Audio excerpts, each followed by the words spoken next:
It's that time again. That time that you have come to know and love as the legendary Friday nights of the Nerd-O-Round Table. Nerds and geeks, let's get it in. Applause, applause, applause, applause, applause. Oh,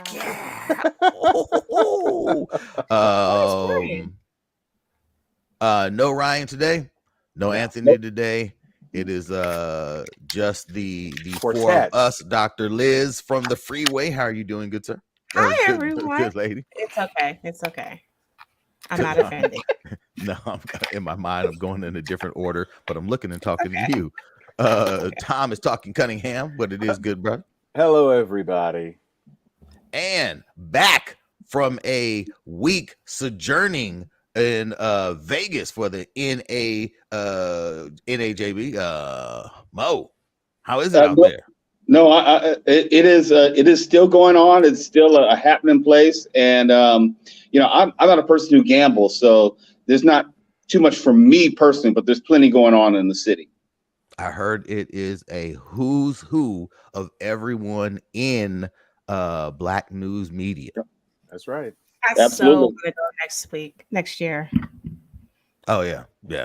Last time I went, I cannot remember. I think last time I went, it might have been in New Orleans. That's about right.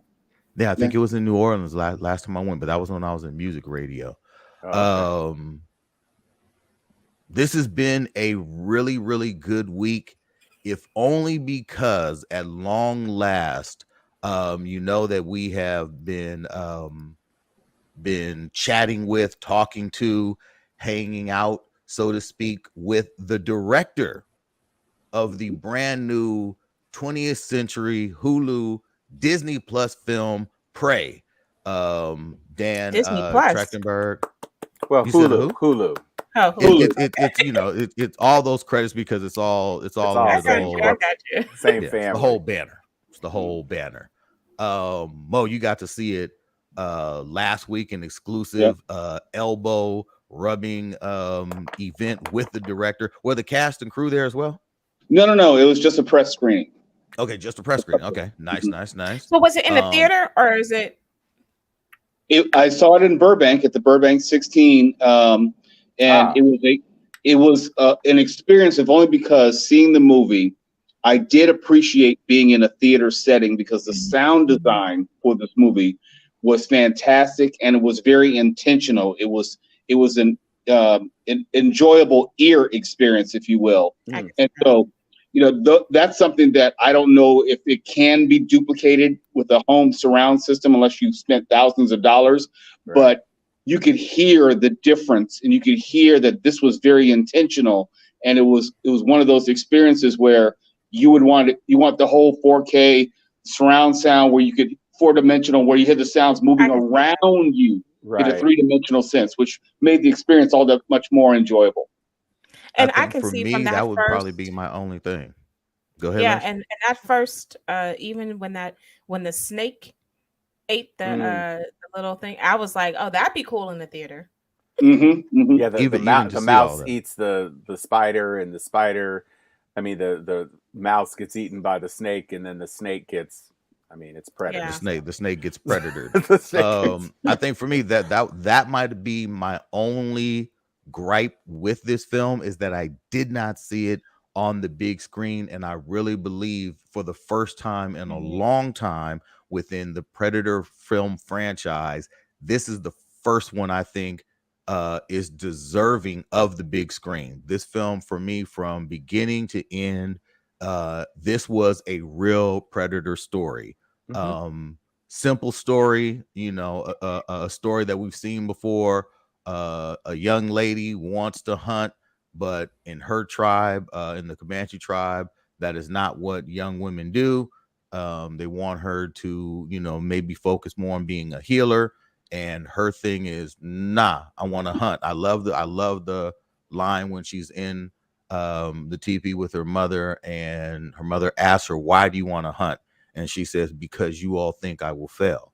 I watched it with the English subtitles in Comanche, and it is a different experience watching it with them speaking in their native language than it is watching it with English. I started watching it in English, and then at certain scenes they would switch and say something in Comanche, and I'm like, okay, this is throwing me off. And I checked, I'm like, where is the version? Boom, there it is. And I switched over, and it's interesting because the dialogue is actually different. The English translation for what they're saying, it's different. So it gives it a different, I don't know, maybe a different impact. The words they're saying and the things that they're breaking down, the things like that are very, very interesting how English translates.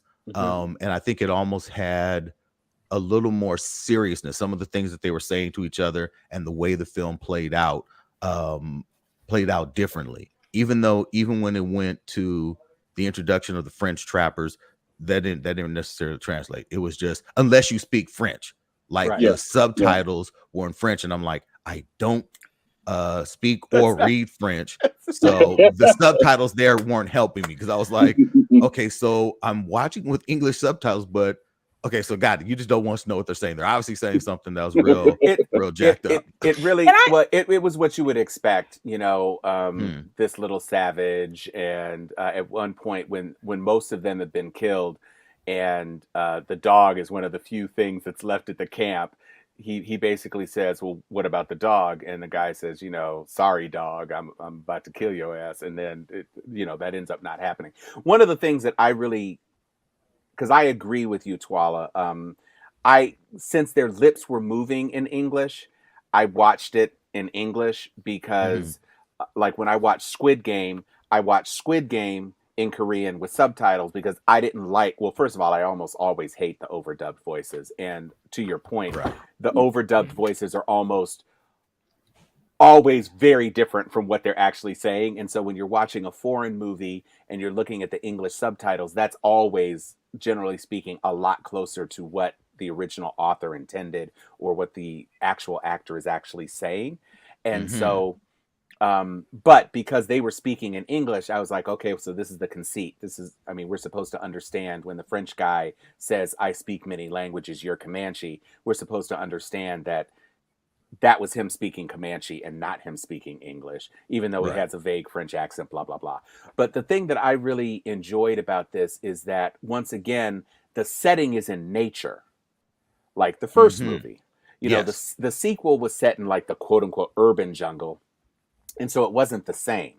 But here you're back in nature. And I think for something that ended up going to streaming as opposed to the big screen, it really is advantaged by the fact that you have the beautiful set design of nature, as opposed to necessarily being in something that was small or crafted by a person if you were to try to do it on a soundstage or something like that. So I thought that really amped up the volume on the quality of the production for me, because it was back in that same setting. He's jumping from trees. He's, crouching in trees. He's being camouflaged by all of this nature stuff going around him.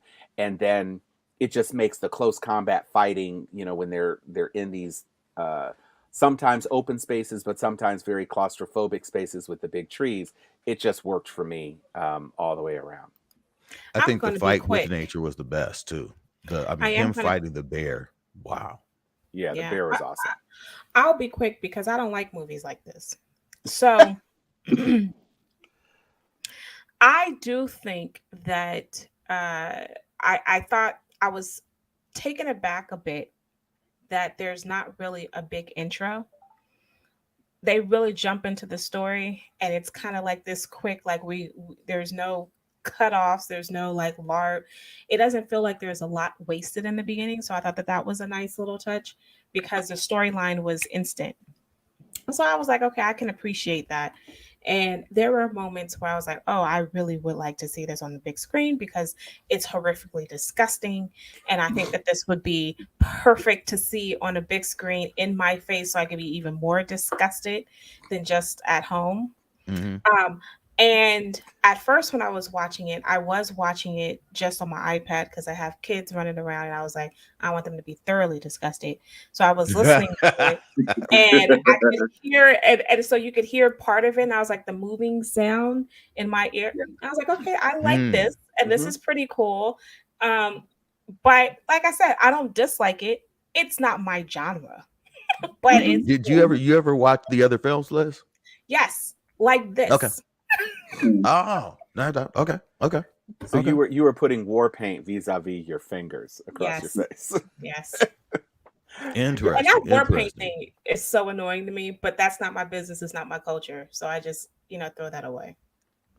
No doubt. All right. Now, Mo, have you had the chance to see it again since watching it in theaters?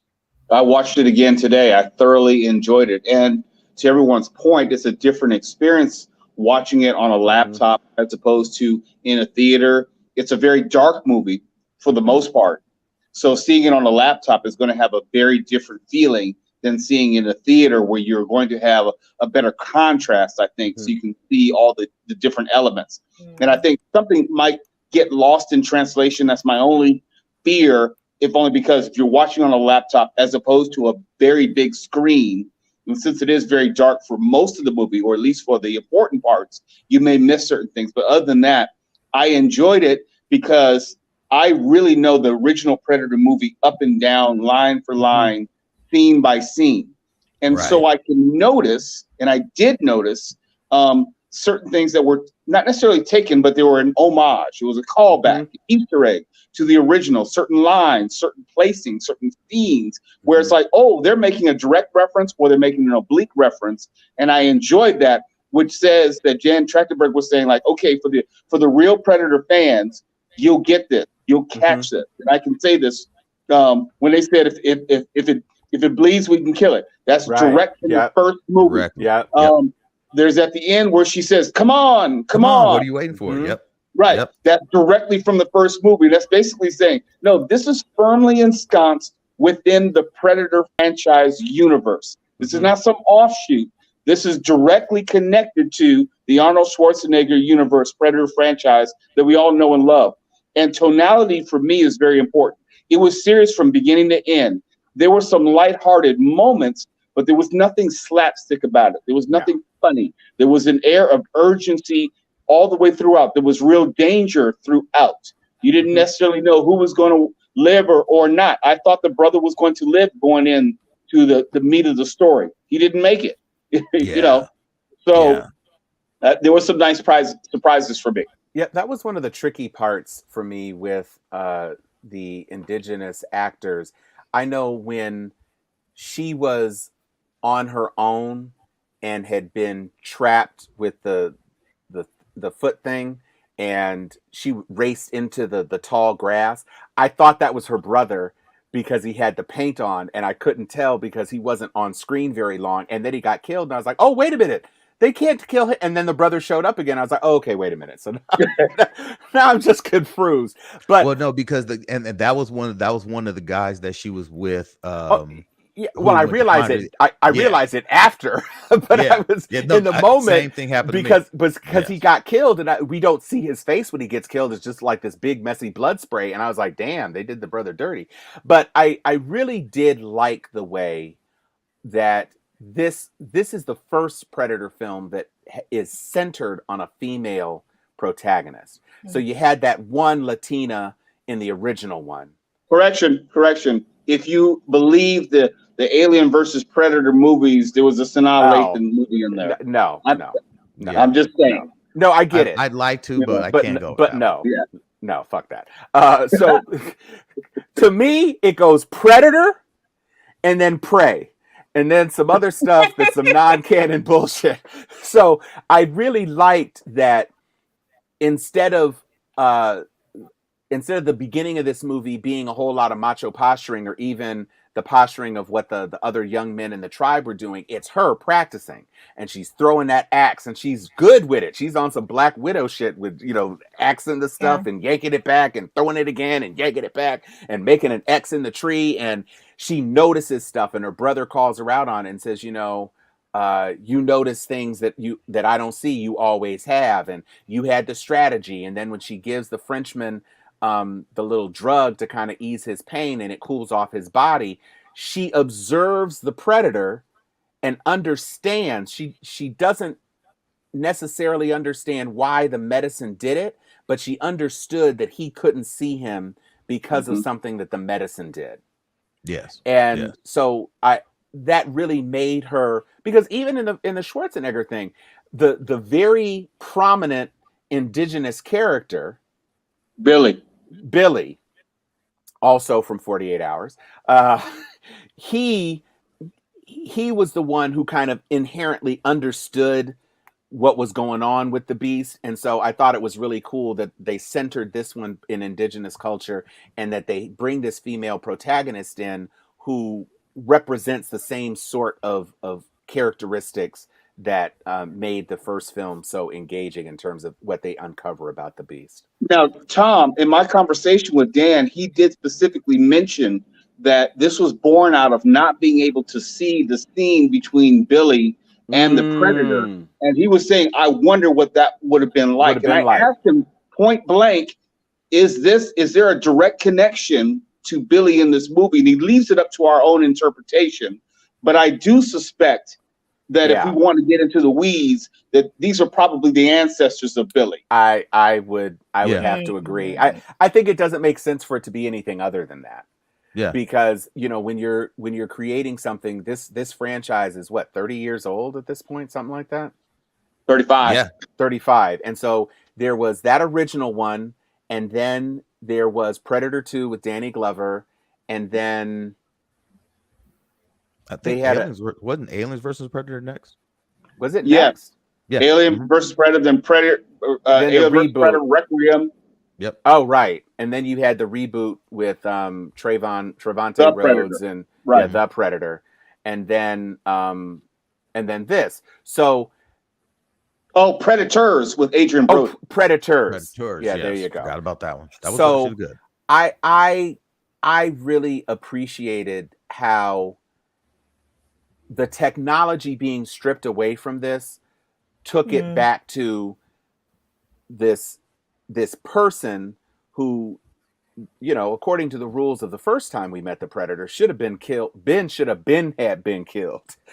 But because her real weapon is her mind and her will and her determination, it still is an engaging and a fair fight, even though there's a lot of cannon fodder around her to make it happen. But it's a very enjoyable entry. And like I say, if you think about the spirit of Predator, which kind of calls back in some ways to what we were talking about with Nope, where it's usually the alien species that has all the advantages, and it's the ingenuity of the human protagonist that ends up being able to finally overcome that.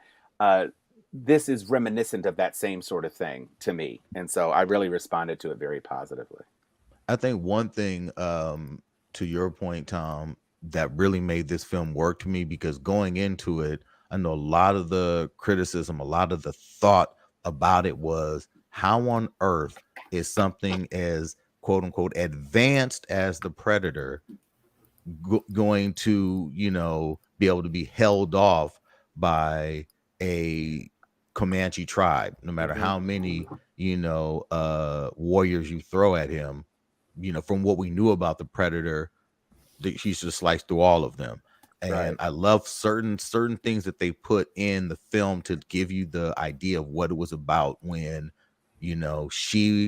Naru was going on her first hunt, and the brother said, why do you think you're ready to go up against something that's hunting you? That was the rite of passage for that tribe in particular, and saying like they're called to manhood, if you will, is finally going out to hunt something that's actually hunting you back, be it a mountain lion or a coyote, something dangerous and deadly, a bear, and I love that throughout they show no fear of anything. It was like, there's a lion, let's go. You know, when she said, I think there's a bear or something out there. He was like, not afraid of any bear, because that's what they do. They're like, this is how we get down. And I love that the way that they even broke the Predator down as not as still having, you know, advanced technology, but it wasn't lasers and guns and shit like that. He was also fighting on their level. He was a bigger, stronger opponent. And I think the way that they went about the combat and the fighting and dealing with it, and their attack systems, like when he was fighting that first group, and you saw how they move, how they attack, how they're about it, and he still went through them. But I was like, they still made it. They made it as much of a challenge and as much of, well, that this makes sense. You know, it wasn't like, wait, what? How are they? It wasn't like some of these action movies where we see these 100-pound girls going up against like a whole squad of like 300-pound mercenary dudes with guns and knives and swords, and they take them, and you're like, come on, dude. Like, this is, I dig it. I love and know some women who get down and will tear you up, but this is a bit much. This whole film to me was like, yeah, this makes sense. These are some badass people, and you're not gonna just walk through a group of tribe who throughout history is known to be the best hunters, the best warriors within our knowledge, at least, of the indigenous tribes and just basically how they got down. I think that you also have to consider how these tribes have been centered in history. They've been talked about a lot as a docile, and they've been, and the victors, you know, clearly tell history. But even in the midst of the victors telling it, they didn't they couldn't come at them just directly. And they had to come at them through disease, and all of these other mistrust. Blanket. Yep. You know, there's a lot of things that they did coming at them just, you know, militarily. It was not going to work, because it's even just how you do their guns at that particular time. Yeah, you may be able to injure them, but they can move fast. You know, they have a skill, they know the terrain, they, you know, all these other things. So I think that I agree with you, but I feel that this is hopefully trying to counter how they have been depicted poorly in history. Well, one of the things that I thought was very intentional was how the 3 Comanche warriors plus our female lead were dealing with the Predator, and how her brother was dealing with the Predator with less technology than the French trappers. The French trappers had 30 people with long guns, just basically trying to one shot at a time, but like ting to ting to ting to ting. And when he put up his little shield, he was like, "Oh, so they have to reload. Got you." Not just that, but their aim. I mean, just the technology of the shot, the likelihood of it hitting you. Right. Was not even, but you compare that to the Comanches, who saw very quickly, because the best warrior in the crew got dispatched with those super the magnetic arrow things or whatever, and the tri-arrows, the tri-arrow thing, and then they immediately jumped into the mix like, oh hell no, and then they were kind of coordinating with each other, and they were both trying some things, and the one got his leg chopped off and blah blah blah blah blah, but they, to the end, they were fighting this dude. And even the brother did the same thing. When he realized what was about to go down, he was like, "Get out of here, girl." And she was like, "No, I can't leave you." And he's like, "No, it's done for me." I'm just like, "Oh!" And then he still managed to get his last lick in. So that was a really, I thought, and you even see the craven French guy, the big fat dude, who, when all those other little spinny things are coming up off the ground, he's like, "Nah, see, I'm fixing to leave." Yeah, I'm out. And they're like, "Qu'est-ce qui passe?" And then there was like, "Oh shit!" And all of a sudden, shit went left. And so it was just really, for me, to be able to enjoy a movie like this, and this is something I've been complaining about on the show for a while. If you're going to do a reboot, or if you're going to do a sequel, do something that's different. give me a different story. I don't want all the same story beats. It's fine to do an homage. If it bleeds, we can kill it. That's fine. But give me something different. And this was very, very different. It wasn't Ghostbusters Afterlife, which was beat for beat, basically the same movie. It wasn't Maverick, which was beat for beat, basically the same movie. This was totally different. The only thing that was there was that you had the alien who gets dropped off, and you have people that he's hunting. And one of the things that I thought was really cool is that he didn't start off hunting people. He started off a new world. Tracking. Right, exactly. Yeah. So whereas before, like I think it was Aliens versus Predator, where we saw that they had been living like in the ice or some shit for forever. Mayan temple. Yeah, something. Pyramids. So with this, you can tell he didn't know what he was up, but he wasn't absolutely sure off rip what the predominant species was. That bear freaked me the shit out. That bear was the bear real. had a chance if he just turned his back on him. Because when he bit that leg, I was like, oh snap, this shit's gonna go down. This bear is gonna do some Revenant shit. And then he was like, oh, and he said, oh hell no. So it was just I just really dug this. When I think about movies that I've seen over the summer and movies that have under-delivered versus over-delivered, if you're in the 5th or 6th movie in the franchise, you're not expecting it to come and be as fresh and as enjoyable. It just doesn't usually happen. It did happen in the Mission Impossible franchise. After in the 3rd movie, it completely changed the direction, and it's been firing on all cylinders ever since. But that's rare. Fast and Furious definitely didn't do that. So it's this was a refreshing, and that girl looks so much like Aubrey Plaza. I don't know what to do with myself. I just improved after the 3rd, but I hear you. Say what? That 3rd one was horrible. We in space. Don't tell me that franchise improved. It's still going to be the worst. That's fine. No, We in Space takes everything away. Plus Tokyo Drift. They didn't end up. No, man. No, I'm sorry. We in Space still takes it for me. I can't. They flew a Fiero into near orbit. A Fiero can't even drive down the street. That's what I'm saying. And Montel Jordan aren't on the road anymore. Montel Jordan used to drive a red Fiero when we were roommates. And I can't believe they put rocket engines on that little piece of shit. There's no way. It could not drive. It wouldn't be able to drive. You might as well have put that shit on a Pinto. Speaking of Top Gun Maverick, I finally did get a chance to see it. Oh wow! Yeah, just now. Great. Yeah, just now. You took the highway to the danger zone. Just now. He was sick. Remember? I just now. Yeah, he was sick. That's right. And so I was able to see Thor. My brother took me to see Thor, but this is my first outing on my own.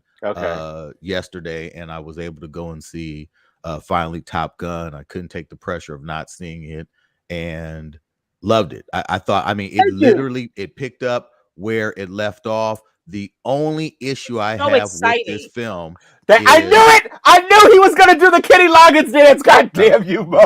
Lord have mercy. It's so exciting. It's edge of your seat. It is. The only issue I had with it is the beginning of the film. With the Mach 10 shit? The Mach 10, that was pointless. Outside he should have died in that.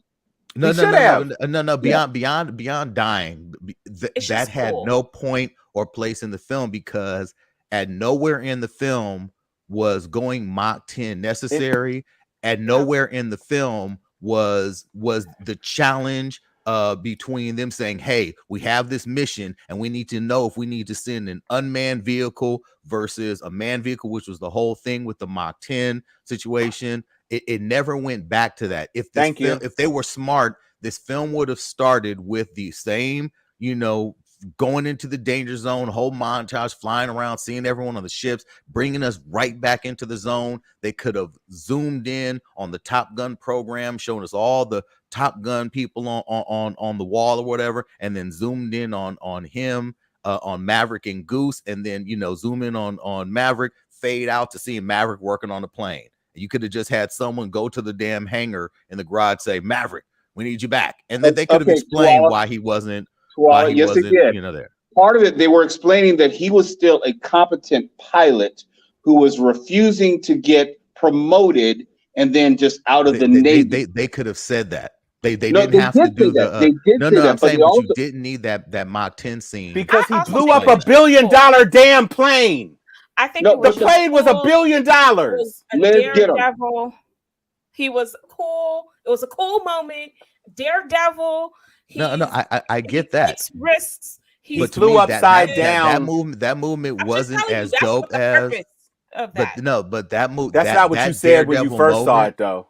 I know. and it wasn't though, Liz. The issue is that moment of That's what him it being a is. daredevil and a rule breaker and knowing how to fly, that was much better shown and proved when he disobeyed orders, got into the And damn did the thing did the and route. completed the run. That was it. That was like, Yeah, but yo, you know, but I'm gonna because tell you this. they already though. explained. They explained in the film. They said it, and why he hasn't done this, why he's never wanted to. If you're going to explain it, then you don't need that Mach 10 scene to reaffirm it because nothing came from I took it differently. Twala, I took it as they were showing you where the Navy was going big picture as far as the push and pull of manned aircraft versus drones. And they were trying to show that they were showing that Maverick's career was going to come to an end, save for this situation. They were going to shut down the program. They were going to bust him out of the Navy. He was no longer going to be a pilot. There was no place for Maverick or his character per se in the modern day Navy. And they needed to show you that he should have been an admiral by now, but he was still fucking around piloting test stuff. No, but you know what? That's not right. That's actually not right, Mo. I think that I think they anticipated for those young kids, well, young adults, to lose. Because if they lose, it's another justification to shut down Top Gun. But Top Gun wasn't in any danger of being shut down. Yeah, they didn't do that. You guys are misreading that. They tried to have the Ed Harris character vaguely imply that, but then Ed Harris came in to oversee the final damn bombing run anyway. If they had wanted to do what you were suggesting, Mo, they should have done a sequence where drones were battling against the pilots, even if it was a simulation, and the drone gets it. And the drone is able to complete the test run in Nevada or whatever the hell those mountains were in the United States. If they had done that, and then he had to come in and prove that it could be done, or they got past the missiles, but then they couldn't hit the target, and the only way it could possibly be done, the drone couldn't do it, and then Tom Cruise does it. But they explained that, Tom. But they didn't really.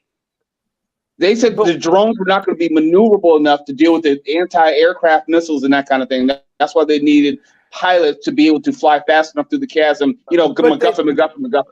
But they flew the guided missiles to blow up the track. Yeah. If you could blow up the track in the mountain, then you don't. The thing about the mission that made the mission so tricky was that you had to come up and down into that thing and bomb it and then climb out. If you were doing a drone, you could just fly the drone into the damn thing and blow it up. You wouldn't need to get out. Yeah. There was no point on the mission. There was no point at any point in time in any of the roster meetings saying, guys, if you don't get this, we're going to have to send in drones and shut down the program. That never came up. It was never revisited. And I don't want this. No, I'm just saying no. The movie. It's one of the best sequels spanning this amount of time it was worth the wait. Been. It was worth the wait. Yes, they did it. I was like, wow, you guys actually made it make sense again. Also, they didn't need the girl that came out of nowhere. That's like, we've been dating on and off, and like I get that they want to have a girl, but they didn't need her. The bar owner didn't need her. It could have just been like. Can we talk about the better movie that we started off the show about? Can we get back to Prey? Is that a problem? Look, Prey is Prey is dope. And I just want to make sure, I know a lot of people have been hitting me up on the Nerd-O-Rama DM asking, are we going to talk about the travesty, the tragedy, horror that is Warner Brothers absolutely deconstructing their whole program over there? Are we going to get into that? I'm glad Um, I'm glad Prey wasn't a DC or Warner Brothers project. I'm glad for that. yes, no, You know what I if don't it would have been, understand? wow. This is my problem with DC. You would think that they have horrible properties. The way that they treat their Mhm. properties, you would think that these are some ridiculous, non-existent, low Hmm. budget, no name, but you have Batman, Superman, and Wonder Woman, and you can't get it together. Come on now. I The mean, the That is difference is mind-boggling. the problem is, Liz, the people who were over the Warner Brothers film universe prior to these changes that they have just announced. They just announced, that in 2023, HBO Max and Discovery are merging. They are going to be one streaming app. They're going to relaunch it. And because of this, they are officially going to take Marvel's lead, not Oh, follow the MCU, but we are going to lay out and this is a quote from the president. He has said, we are going to lay out a 10-year plan. And within this 10-year plan, every single thing has to make sense. It has to come from the same universe. The stories have to make sense together. We are not going to follow the interconnected, one film leads to another film leads to another film, but all of our films let me. have to make sense. Can I He have a said the question? reason we I have a canceled question. Batwoman or Batgirl is because after watching it, we did not feel 100% in any way, shape, fashion, or form that this film was going to work. He has said, and this is a quote from David Zaslav, we will not put out a movie unless we believe in it. Period. We will They're not gonna put not out back any a movies then. series unless we believe in it. but Period. That but is why they've see, gone through and cut everything. Well, wait, You Tom. know, I have a question. One mhm. question. So, am I supposed to forget everything, including up to Shazam? yes, yes. The Shazam that's about to come out in January No, and no, 2023. No, and, I'm it's and no, supposed to no. remember, no, You're forget no. supposed It's to it's get everything. Black it's Widow. been I mean, pushed. Black Adam. Yeah, Black Adam starts off this new entree into their DC film universe. Black Adam, which comes out in October, Shazam, which comes out in December. not And anymore. oh, they pushed it back again? Yeah, to January. They're talking about Shazam and Aquaman and Flash. They're talking about pushing them such that Flash might not come until 2024 now. You That better would be hope that that good. man doesn't go to jail That would be good. And in he Well, probably but will, 2024. but see, running around with here's body the thing. armor and Here's the guns and all thing that that. I I don't know. understand. Mm-hmm. They say they want everything to make sense, but they have greenlit Joker 2 and announced Lady Gaga. No. Here's the thing. Who put that out? Lady Gaga put that out. Lady Gaga So teased you're that she saying, put out there. Look, there's a lot of things that were out there on the table that And what they about have that pulled. script that they're writing about Wonder Woman 3? I You mean, know what? Liz, Variety says everything is on the bubble. it's Everything. Lady Gaga confirms Joker 2 role opposite Joaquin Phoenix in Mhm. new musical trailer. Yes. That's Variety. Variety, I know. And Lady Gaga is the one who put that trailer out. That trailer came from Lady Gaga. That trailer did not come from Warner Brothers. Not saying that Warner Brothers is against the idea. Not saying that. What I'm saying is This is that came trash. from Lady Gaga. Lady Gaga put that teaser out there. The And only Lord thing that if I Jesus. she's believe in doing a you. Ryan Reynolds trying to drum up excitement for it, that's not a trailer that came from I'ma Joaquin Oh tell no, you yeah. Phoenix or No, nothing. I know the trailer Yeah. didn't come. Yeah, The no, I got that. only thing that I believe that Warner Brothers just said from what you read is this: that they watched Batgirl and thought that it was crap. I'm translating it. No, That's my no. They definition. But said they didn't that. say that. That's my They definition. said she was good. They said they didn't. No, but They don't Tom, want to the put out quote a was, movie until it's irredeemably bad. That is from them. She could be good, the and the film movie could is be being bad. canceled, Two and it's not things. going to theaters or right. streaming because we filmed this because we feel this film is I believe it. irredeemably bad I believe it. from the screenings. Not even necessarily from them, from all of our test screenings and reshoots, because they've done a believe it. lot of reshoots, and at the final reshoot we felt that this film is irredeemable. I watch that's a bad look. Batgirl. No, that's it. That's or a bad look. Batwoman or whatever, the one on the CW. And I know we can't compare it, and I know that you all, Tawala and Mo, friend to the podcast, she came and she did the speaking thing, and I watched the woman who they recast as Batwoman. The show sucked. Like, I mean, I know that we were trying to be friendly.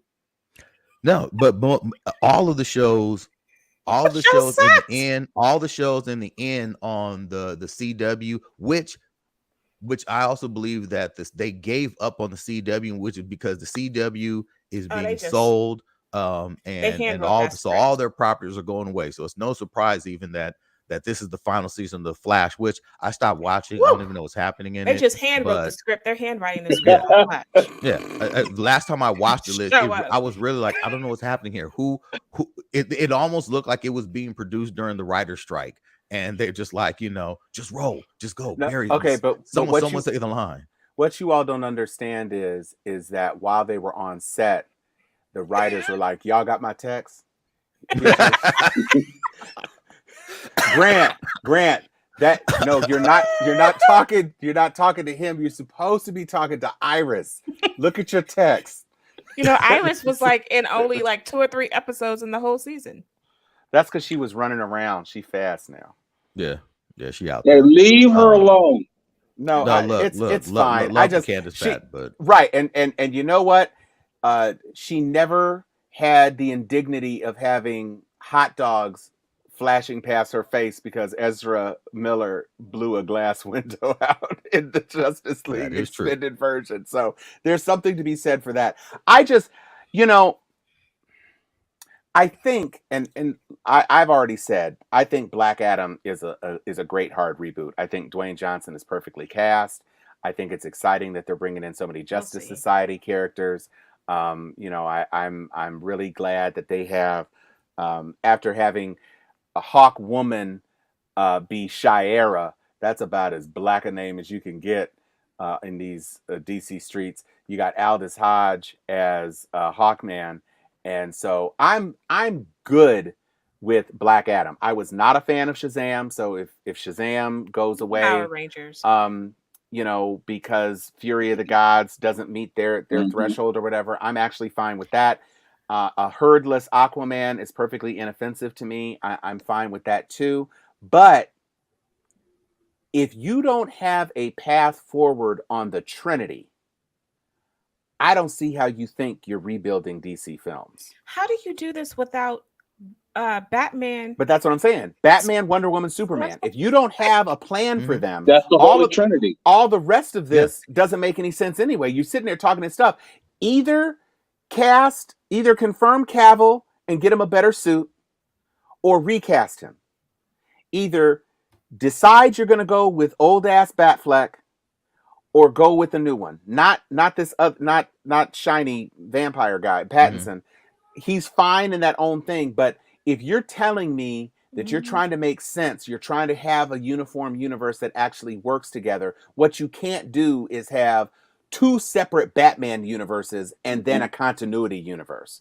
Plus Harlequin. The Harlequin movie, which, I mean, they're not going to make any more of those. Or that was even a different universe. Right. But I actually liked that one. Like that was this is what actually wait, Tom. No, wasn't that Birds of Prey set in the Batfleck universe? Because they had Batfleck in Suicide Squad with that Harley Quinn. That's true. Yeah. Briefly. The only thing that you can get from their confirmation of laying out a 10-year plan and them saying how much they love this Black Adam film, that all of the screenings they've had on it have been resoundingly good, which I can believe. I can believe it too, because it looks phenomenal trailer wise. I'm hoping it doesn't. We get in there and we're not like, so it was all in the trailer. Yes. I think for The Rock, who has been looking for a solid action vehicle for him to star in and a universe for him to belong to where he can flex, his greatest skill, which is him fighting. And when he's a badass dude, he's really good. He's a lot good being a villain than he is being a hero. I hear you.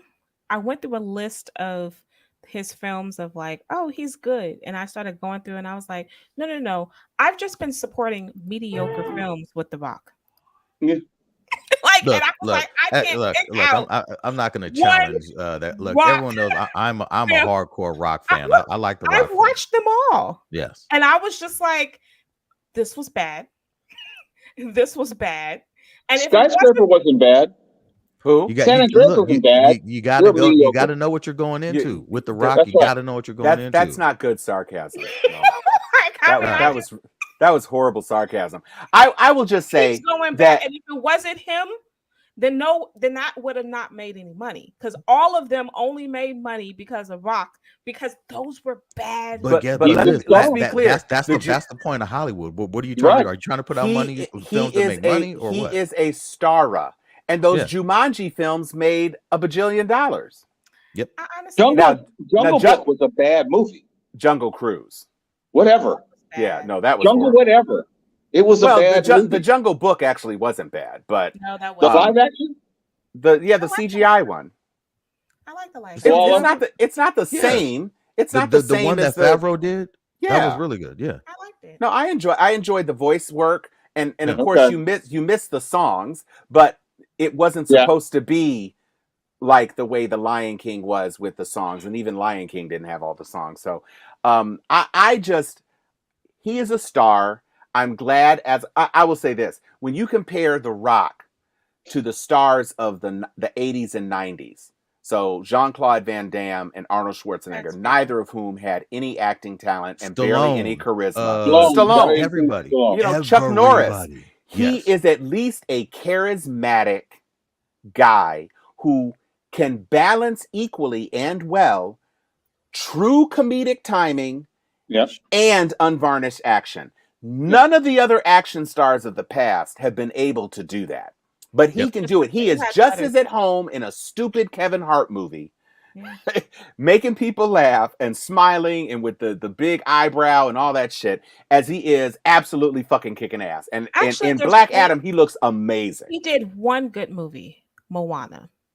Okay. Well, okay. So he's done more than one. Yeah, I think he's done more than one movie. I mean, Gridiron Gang was a good movie. The Rundown was good. It was fine. I mean, I'm not a Sean. Look, Fast 5, which was quite possibly the best of the Fast. Yeah, his first introduction as Hobbs was a strong movie. It's just things went crazy after that. I did see the DC Pets the the Super Pets. Super Pets. Yeah. Well, you got kids, so that makes sense. I mean, it's for the kids. Yeah. And here's the thing: when you look at who Black Adam is, who the Justice Society is, Black Adam makes sense as the kickoff for the new DC Entertainment Universe because of the characters. The characters predate the Justice League. So when you have this film as like this is the setting off point. We're starting here. This is our Iron Man. Right. You take a film like this and you can rebuild everything after that. If they can, and he said, Zaslav has said, with the Flash and with Shazam, we know that we can make those films better. That saying that is very clear that he has seen at least some framework within and Aquaman as well, meaning he has looked at Aquaman, he has looked at the Flash, he has looked at Shazam and said, and I didn't know Shazam was being pushed back, but he has looked at those films and said, we can make those better, meaning we can make those as good as Black Adam. Everything for him right now is going after Black Adam. Shazam is going to be problematic because Wakanda. Yeah, because he's a buffoon.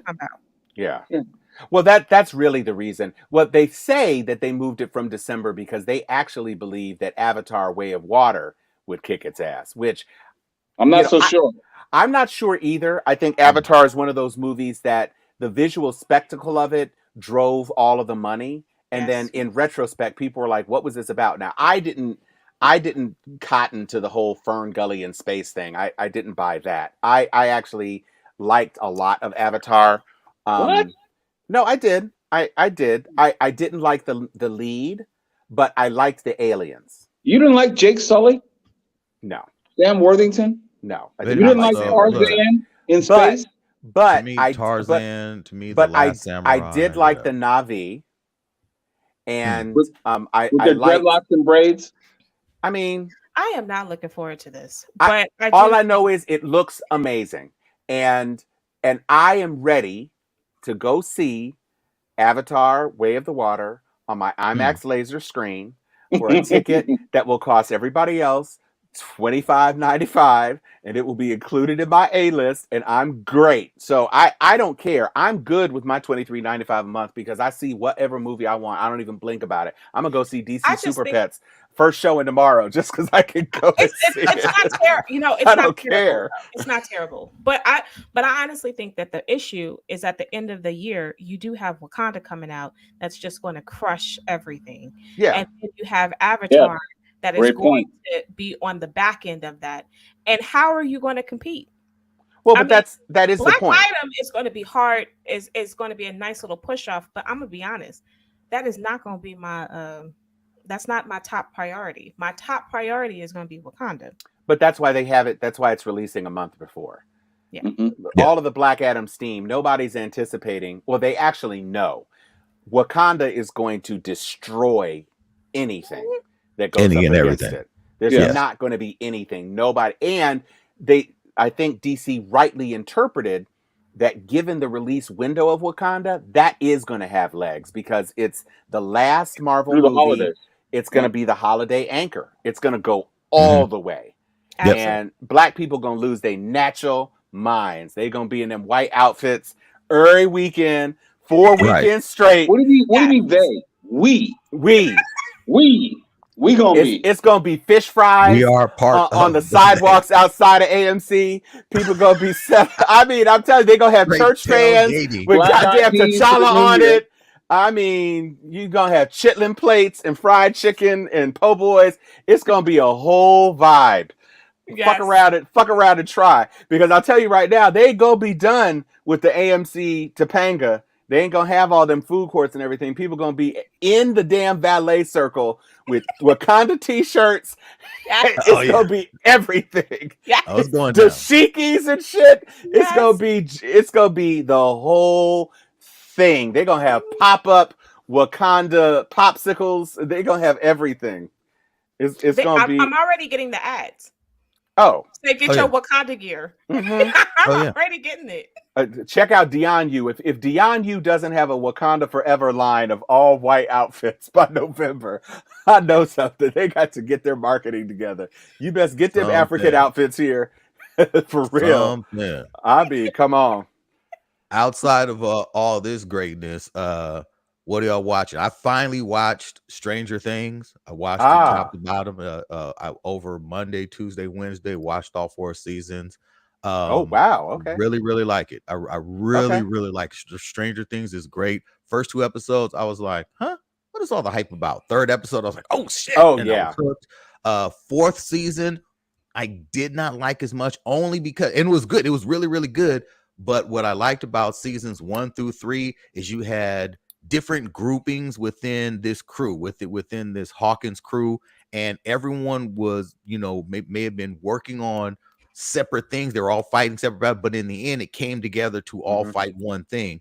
Season 4, it was too spread out. You had Hopper and the In Russian Russia. thing. Yeah. You had the L and the California thing, and you had the other cats, and they were all fighting one separate thing. So even when they came together in the end, it was like, hey, where were you? I'm sorry, I missed out. I'll tell you all about it. And then everyone was disjointed. I still liked it because I know that season 5, it picks up with them all, or season 4 part 2 will pick up with them all saying, hey, we're fighting this final mind flayer thing, but season 4 is a little all over the place, but I really, really like it. I'm shocked at how good it is. I was like, wow. About damn time. I was about to say, good. you were expansing my ass and you hadn't even watched Stranger Things. Goddamn. Yeah, I know. I am starting Sandman tonight.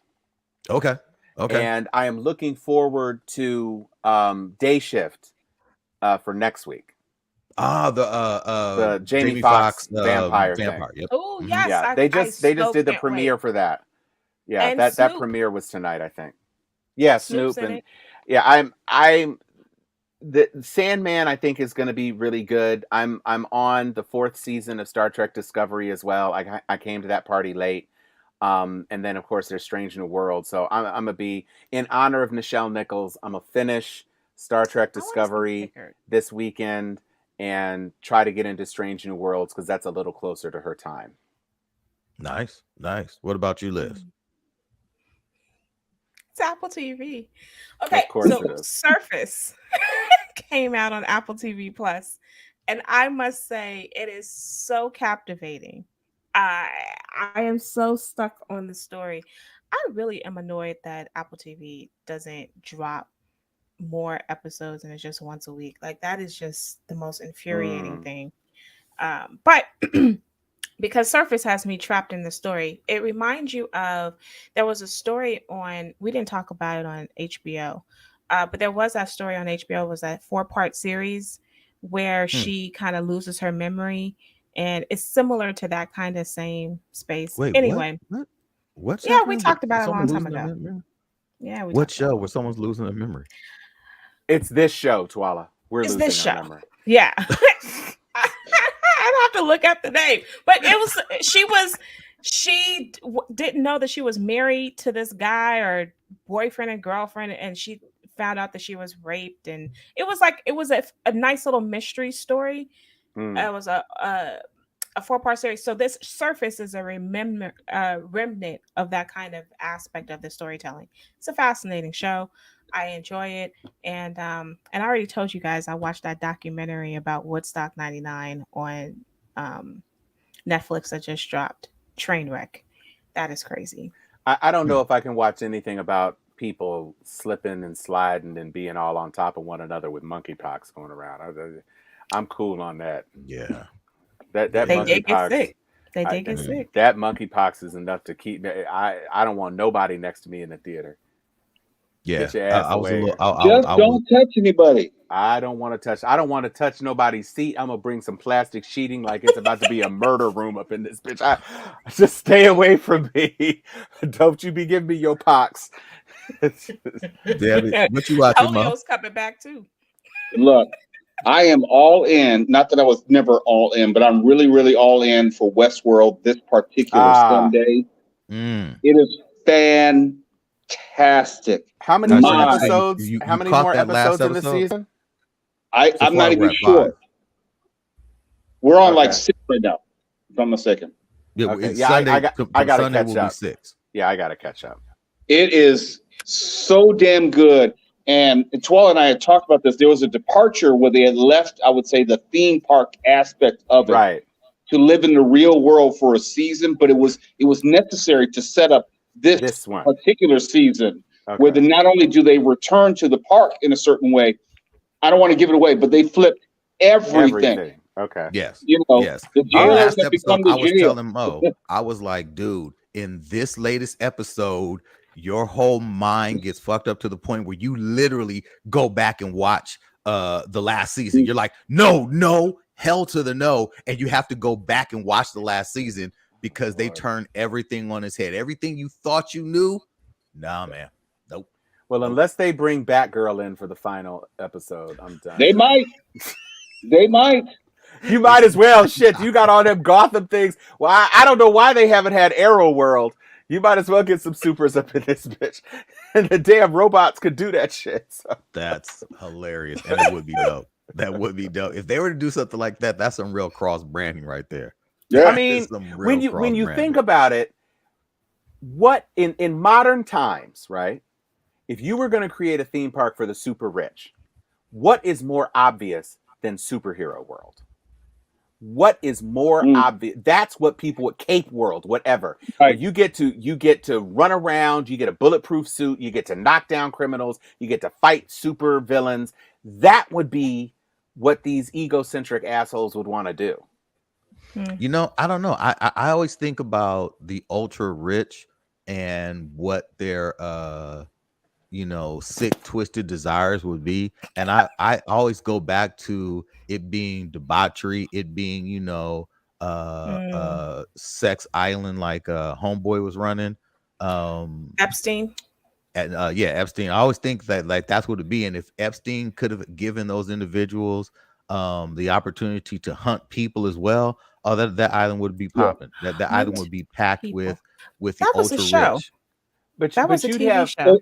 you'd It's have been a a theme bunch. of movies as well. Yeah, you'd have a bunch of people trying to be Joker, though. Let's be clear. Yeah. They That would is true. just like because the Bunches. part of Westworld, both in the original movie and in the series, it was equal parts sex and murder. Mhm. Yeah. And when you think about the universe of The Boys, I just don't see how you'd get around supers if you were doing this. Yeah. Because Supers it's who the do same thing. the worst. Right. I don't know. Supers I who think, do the worst. Money I would corrupts just see that. people ultimately. It just Absolutely. Does. It does. It's hard to believe that there are enough rich people on the planet to make this a sustainable thing. Honestly. Well, thinking it about shows that, there's a ton of people there. Thinking about that, you have Mark Cuban who desires to make a Jurassic World in Texas. He needs to sit his ass So down. so it's a possibility. Look, I'm sure Mark Cuban may be like very serious about that. There's probably another very rich person who somewhere is already like, I'm going to create an island where we can hunt people. To me, I know that those are sci-fi concepts, but I also know that humanity is in a very, very sick place right now. First of every all, time I look at the news, I'm like, I gotta go. You talking about Elon Musk? Let's be clear. Yeah. Don't front. Look, how many years did Lolita Island exist before it came into public knowledge? Right. So I'm quite sure that there is a Running Man competition somewhere, or the island, or something going on. Yeah. We just don't know about because we're not in that economic bracket to know about. Well, somebody sign up Matt Gaetz. Right. By the way, all right, John, wait. I'd buy that for $1. This weekend you can watch Buzz Lightyear. Oh yeah, I just watched it. Yeah, I just watched it with the kids. How'd you like it? Tonight. I liked it, but I will have to admit that I was a little tired, and so I missed huge swaths of what's happening. So I will go back and watch it after this. Don't want that. I gotta interrupt very quick. Dan Trachtenberg just hit me on Twitter. He's watching right now. So I want to say what's up. Hey, what's up, man? Man? He's very appreciative of the shout outs and everything. So yes. You did a good job. Yes, Can sir. you direct some DC movies, please? Hey, look. Hey, Dan, they could use you over there. They really could. Shit. Bruh, you've got a great idea on how to do it. He's probably next in line. Might as well be. I am still upset over Wonder Woman 84. Hey, I am still upset. Dan, that was a tragedy. I'm upset too, but Mr. Trachtenberg, Finn Jones is looking for a job. That's for you, Ryan. Hopefully he won't get one. Ray Fisher, find some way. Hey, Cyborg versus Predator. Think about it. But to those who are watching, you never know who's listening or watching Nerd-O-Rama. Right. You never know who's listening to the Mo Kelly Show. Not saying that we're ultra important, but I'm saying that nerds follow nerds. Nerds, that's and right. Yep. Dan Trachtenberg found us before we found him. So appreciative for the shout out. Thank you, Dan, for supporting us. Yep. Yes, sir. Well, amazing movie. I think you all will love, both of you, when you watch it, Tawala, and when you watch it, Mo. You guys are gonna like Buzz Lightyear. I think it's creative.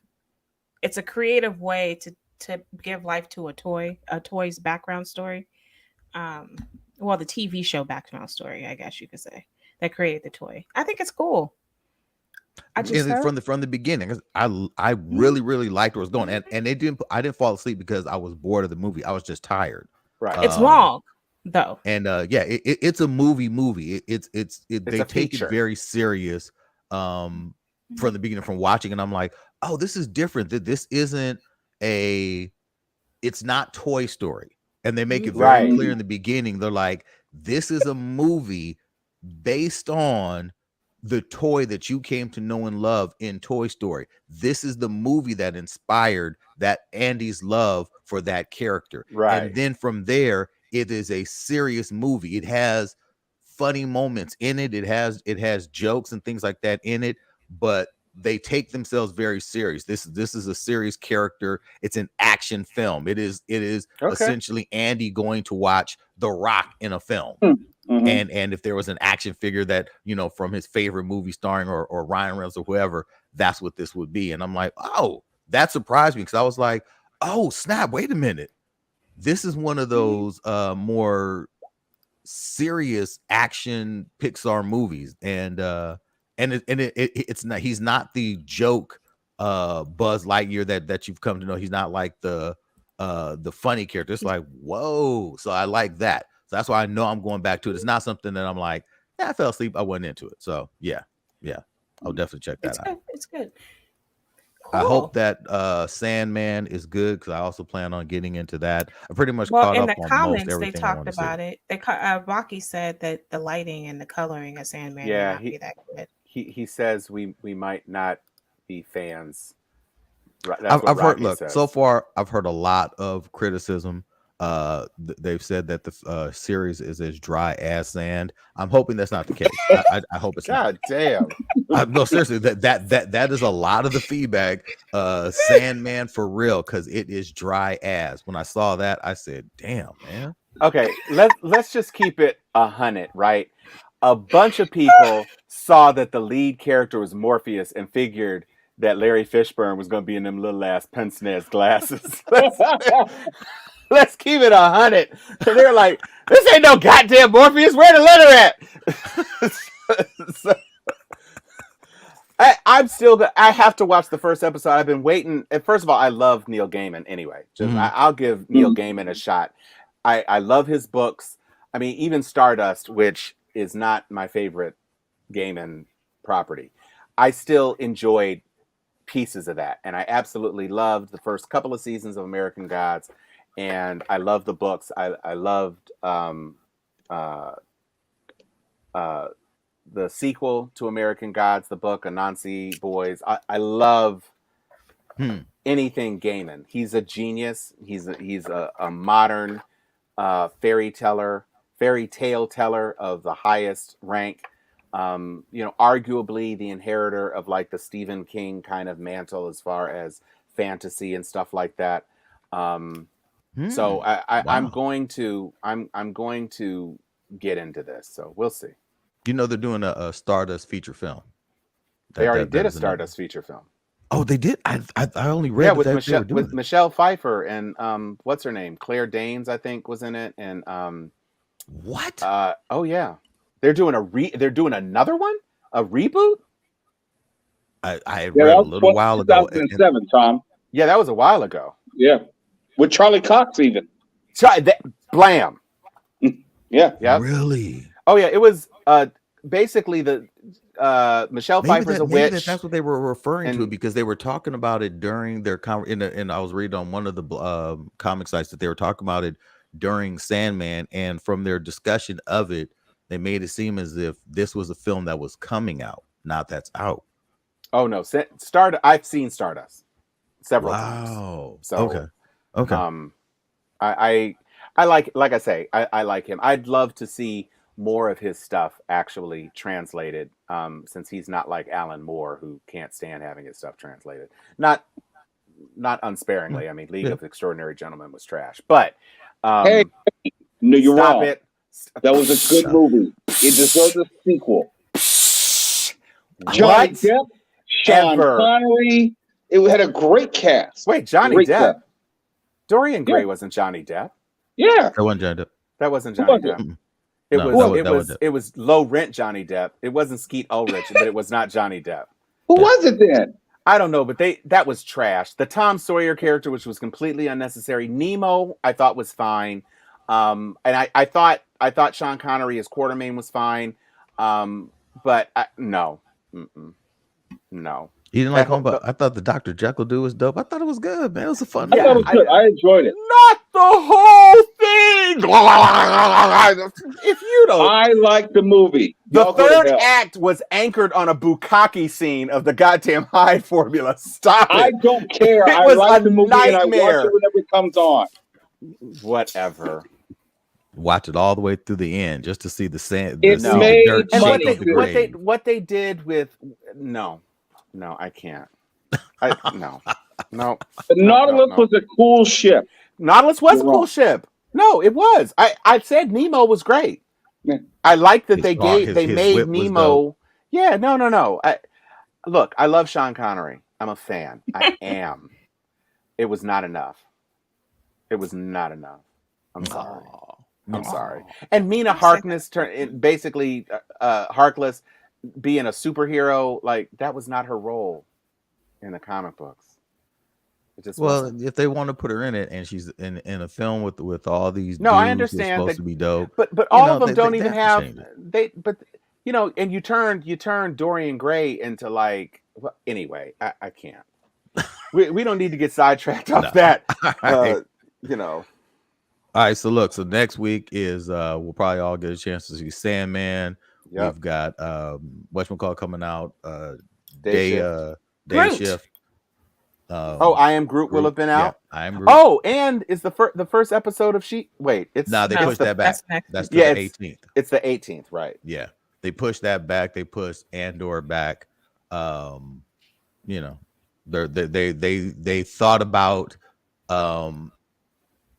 trying to repeat the whole Obi-Wan and Ms. Marvel thing, and they're like, nah, it was too much. It was too much for our fan base. You know, we really want our series to have a bit of space and be able to live in their own. That's fine. We don't like our properties to compete with each other. I'm like, oh, okay. No, makes sense. that's fine. Yeah. And you know what? We need something to hold us over until Wakanda. So just make her happen. Yeah. That Yes. spacing will work. Yeah. Because I need to get my church hat. You know the number of church hats that are going to be at Wakanda? There's going to be church hats. There's going to be Ramonda crowns. It's going to be people in Shuri gauntlets and shit. There's going to be a couple of families who are in full on garb. You're going to have, maybe an auntie coming as a Dora Milaje. You're going to have you're going to have to see this so many times just to hear it, because it's going to be a lot of screaming. I'm here to tell you, Liz, the only Killmongers you will see will be in the audience. Oh, that is true. You're going to see some Killmongers in the audience. Liz, I look, I know you. I don't even want you to put Crow on this, Liz. I'm not putting anything on it.